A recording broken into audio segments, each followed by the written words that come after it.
Also in the UK, King Charles III has made his youngest brother, Prince Edward, the Duke of Edinburgh. The title was last held by their father, Prince Philip, from 1947 until his death in 2021. For more than 20 years, Prince Edward was promised one of the most prestigious titles in the British monarchy. His father made this promise before he died, the Queen supported it, and Buckingham Palace confirmed it on Edward's wedding day. But when the time came, King Charles hesitated and even considered giving the title to a 10-year-old girl instead.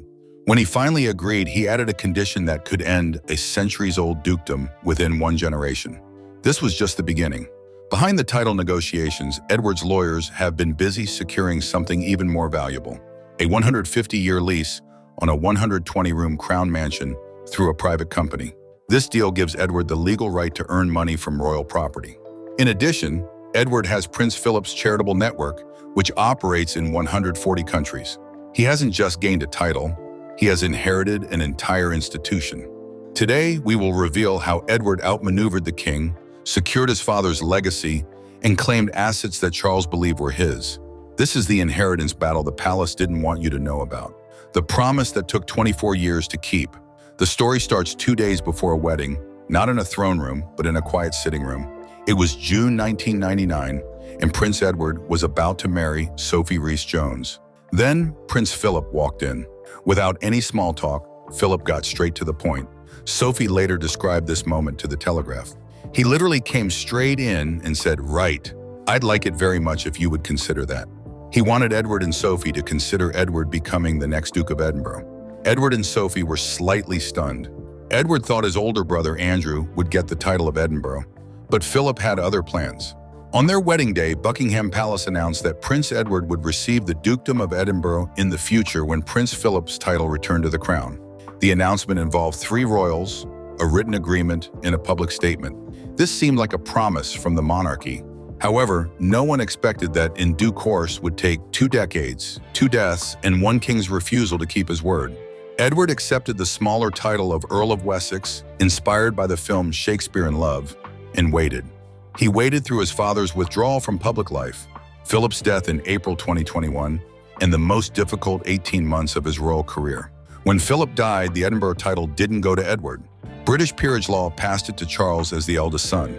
The plan was for Charles to recreate the title and give it to Edward, but Charles had his own plans. Charles's betrayal, the 2 years of silence. Between April 2021 and March 2023, a serious sibling rivalry played out quietly within the royal family. To understand this, you should know that Charles has long held resentment toward his youngest brother, Edward. This resentment dates back to their childhood. Biographer Jonathan Dimbleby wrote that Charles felt his father treated him coldly, while Prince Philip was much warmer toward Edward, reading to him and playing with him. Author Tom Bower, who wrote a biography of Charles, found it odd that a 72-year-old man could be jealous of his younger brother, who has no public role and is harmless. But this jealousy surfaced. In July 2021, just a few months after Philip passed away, the Times reported that Charles had decided not to grant Edward the Edinburgh title. One source stated plainly, "It is up to him what happens to the title. It will not go to Edward." Another source said, "Edinburgh won't go to the Wessexes as far as he is concerned." Clarence House then added more confusion with a statement that said any mention of the title was just speculation. Charles justified this decision with his plan for a slimmed-down monarchy. A courtier told the Daily Mail that the king wanted to simplify the monarchy and believed that making Edward Duke of Edinburgh didn't fit with that plan since it would pass on to Edward's son James. However, this reasoning seemed inconsistent. Charles had no issue granting Harry the Sussex title in 2018 or letting Andrew keep his York title after the Epstein scandal. The slimmed-down argument seemed only to apply when it came to honoring his father's wishes.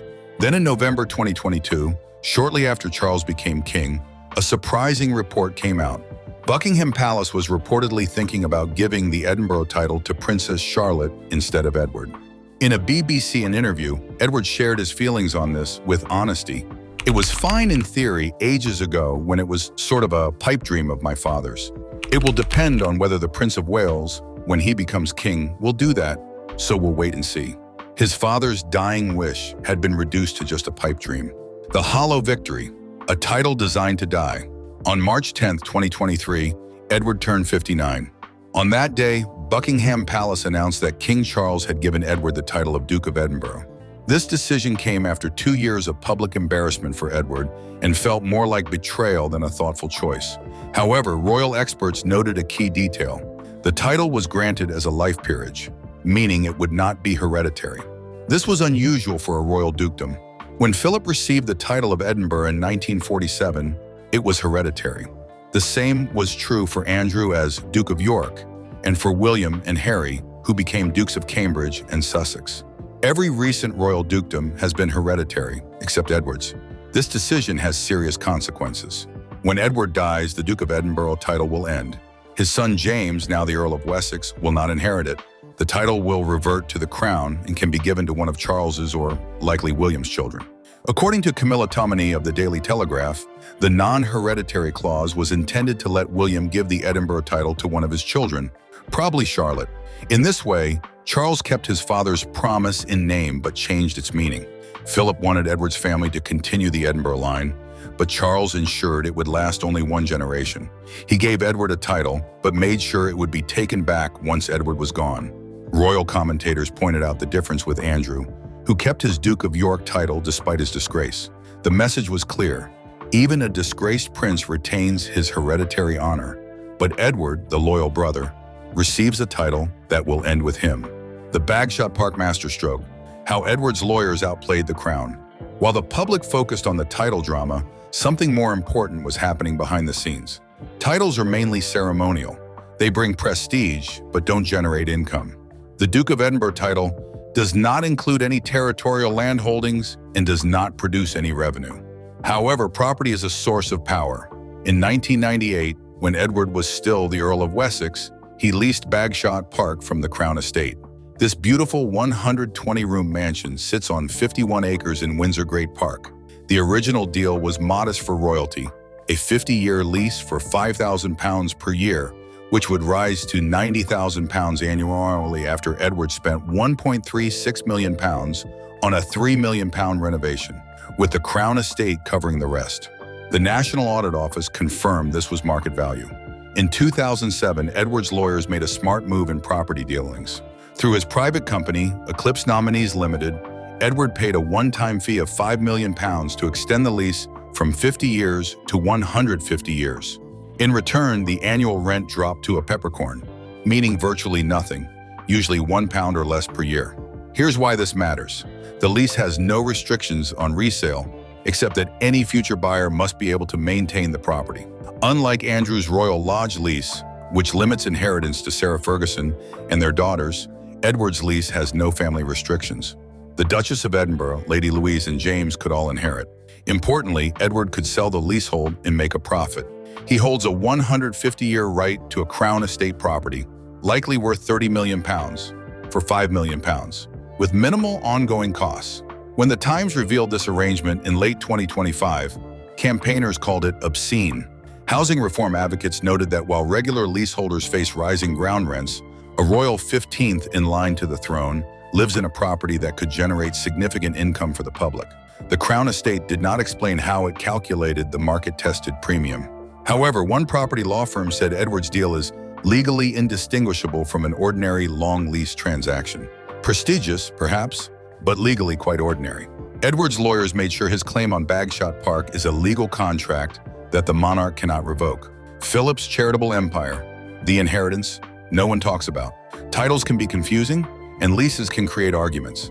However, one part of Edward's inheritance stands out as the most important, even though it gets little attention. Prince Philip's charitable legacy. When Philip passed away in April 2021, his material estate was straightforward. Most of it went to the Queen under spousal inheritance laws. After the Queen died in 2022, Charles did not have to pay inheritance tax because of the sovereign-to-heir exemption. But Philip's true legacy was not his money. It was the charitable work he built over 7 decades.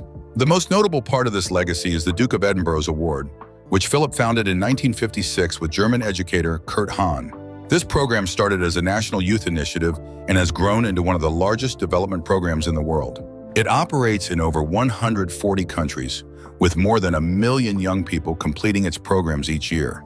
In 2025, over 342,000 young people started new awards in the UK, a record number. Edward didn't just receive this inheritance. He worked hard for it. He earned his Gold Award in 1986 by completing a 60-mile, 4-day trek from Blair Athol to Tomintoul.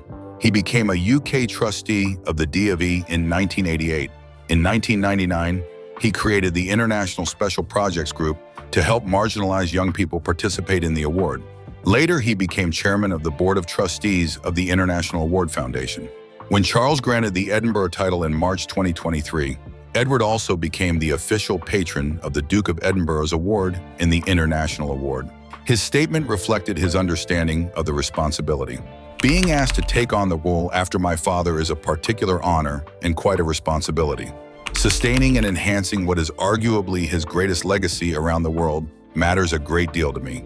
By late 2025, Edward had expanded Philip's charitable work by becoming royal patron of Outward Bound, another organization Philip supported. Princess Beatrice joined him as deputy patron. This was not just a ceremonial change. It formally passed on an institutional legacy that Charles never claimed for himself: the Counselor of State Power, Edward's constitutional trump card. One important part of Edward's inheritance is often overlooked: his role as a Counselor of State. In December 2022, a new law added Princess Anne and Prince Edward to this group. Counselors of State can act for the King when he is away from the UK or unable to perform his duties. This role is very significant. Counselors can attend meetings, sign important documents, receive ambassadors, and approve laws. They use the King's power. Edward's role lasts for life. The background shows how important Edward is. Previous rules included Harry and Andrew as counselors, but neither was effective. Harry had moved abroad and criticized the royal family. Andrew was involved in a scandal. King Charles needed trusted replacements, and Parliament acted quickly. According to UCL's Constitution Unit, this change shows a shift in the monarchy. It now focuses on working royals rather than just their place in the line of succession to the throne. Edward, who is 15th in line, has more constitutional authority than Harry, who is 5th, and Andrew, who is 8th. When Charles received cancer treatment in early 2024, Edward, Anne, and William stepped in to handle royal duties. Looking to the future, Prince George will become a Counselor of State at 21, followed by Charlotte and Louis. But until then, Edward is one of only 3 reliable royals who can act on behalf of the King. The Quiet Revolution: why Edward won the long game. Step back to see the bigger picture and you'll notice the scale of Edward's quiet transformation. He was once the joke of the royal family, the prince who left the Marines, whose TV company lost money every year, and who took the lesser title of Earl. Now he has gained titles, property, leadership roles, and authority that no younger royal sibling has achieved in modern history. The title of Duke of Edinburgh, even as a life peer, makes Edward one of the highest-ranking royals. His family has a 150-year lease on Bagshot Park, which ensures a secure home for future generations, and the park is managed by a private company that operates outside royal control.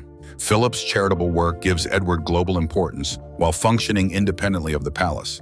Additionally, the Counselors of State Act grants him a permanent role in the Constitution that can't be removed without Parliament's approval. By 2025, Edward's achievements were clear. He completed 307 official engagements, the 3rd highest among royals, just behind Anne and William. He represented the King on official trips to Papua New Guinea, Japan, India, and Canada. He acted as Lord High Commissioner to the General Assembly of the Church of Scotland and received Scotland's highest royal honor, the Order of the Thistle.